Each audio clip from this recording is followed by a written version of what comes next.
My next guest has founded a network of people who've chosen not to have children. She wants to celebrate and champion those who actively decide to be child-free. Zoe Noble, then, is the founder of We Are Childfree. Thanks for coming on to the programme, Zoe. Tell us a bit about you, then, and your journey to knowing you definitely didn't want children. Thank you, Tina. I've always known that I didn't want to have children. It was really a non-decision for me. Like many in our community, I didn't have that deep desire to become a mother. And for many years, I didn't really vocalize it because I was worried about how people would react. So in my 20s, when people would ask me, when are you going to have kids? And people they want to know, when is that next step happening, especially after you get married. I really would kind of go, I'm not sure, and really not stand in my truth. You know, the Yeah. media represented a lot of negative stereotypes around people without children. And I was really scared. Thankfully, as I got older, I got stronger. And in my 30s, I really realized I need to be authentic to myself. And that's when I started to say, I just don't want this. And can we then just ask you some of the annoying sort of questions and things that people, I imagine, say to you? When I was in my 20s, it was like, you'll change your mind. I've had medical professionals, doctors tell me that I would regret it. It's just kind of this constant belittling and infantilizing. I've told that I'll never experience true love.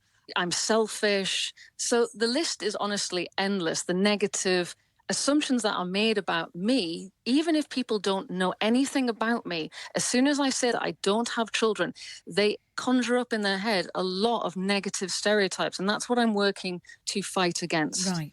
And the other one that people sort of say, if you tell them you're not having children, is, do you worry about being alone when you get old?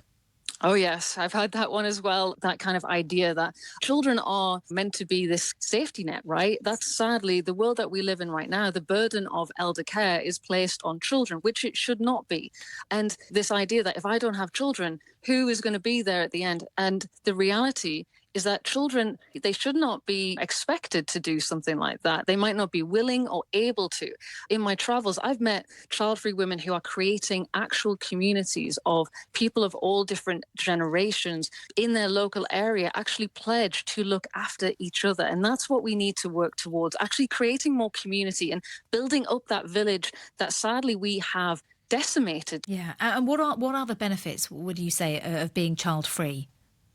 For me personally, it's having that freedom. Right now, I am traveling around Europe. I sold everything with my husband. We moved into a camper van and we're taking portraits for a book of child-free people. I don't think I could have done that if I'd had children. But really, what I hear from the community is they appreciate the time to focus on themselves, their well-being, their communities, their health. So it just gives us that breathing space and freedom to contribute and live our lives the way that matters to us, which is really important. Yeah.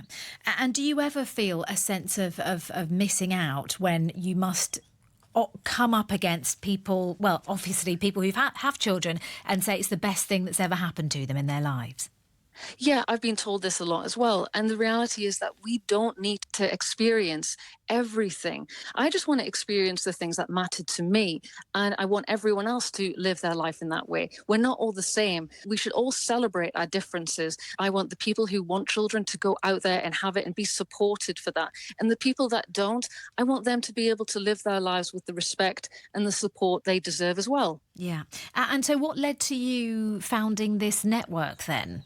I had received so much judgment and stigma over the years. And there was one incident in particular in my 30s. I was in a taxi ride from the airport and the guy asked me, "Are you married?" And I said, "Yes." And then he said, "Do you have kids?" And when I said, "No, we don't want any," he almost crashed the car. Right. He was so shocked. And for the next 30 minutes of that journey, he told me, "I need to have them. It's the purpose of being a woman. If I just have one or two, by the second, I'll enjoy it." And at that point, I just realized I needed to do something about this. And as a professional photographer, I thought, if I pick my camera up and I can actually show people that we're not monsters, we are just real people. I photographed around 40 women. I shared their stories, and it was a life-changing experience. And what does your network do exactly? Sort of who's in it? Yeah. Do you meet up?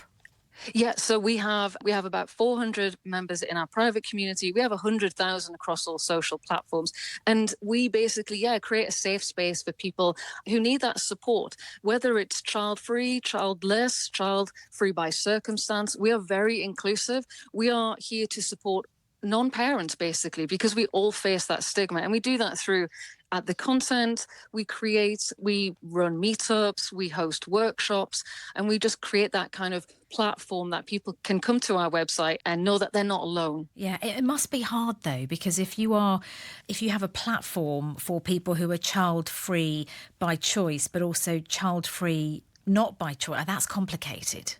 It really is. And most people in our community are child free, and we do not discriminate against anyone who, if their identity is childless, if they feel like our community and the content and the work we're doing can help them and support them, then that is incredible. That's all we want. And the biggest actual positive that I've experienced is when a childless person has approached me saying, through the work that you've done, what you've been creating, you have actually helped me navigate my journey, my grieving, and see that I can come out the other side and feel hopeful for my life. Mm. And they may even call themselves then child free by circumstance.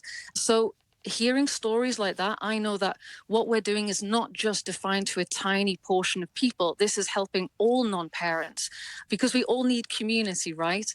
So that has been incredibly moving for me. And don't I mean, you would assume the default assumption is people, and we hear it again and again, that people without children have a bigger advantage in the workplace, and people who have children face setbacks in their careers.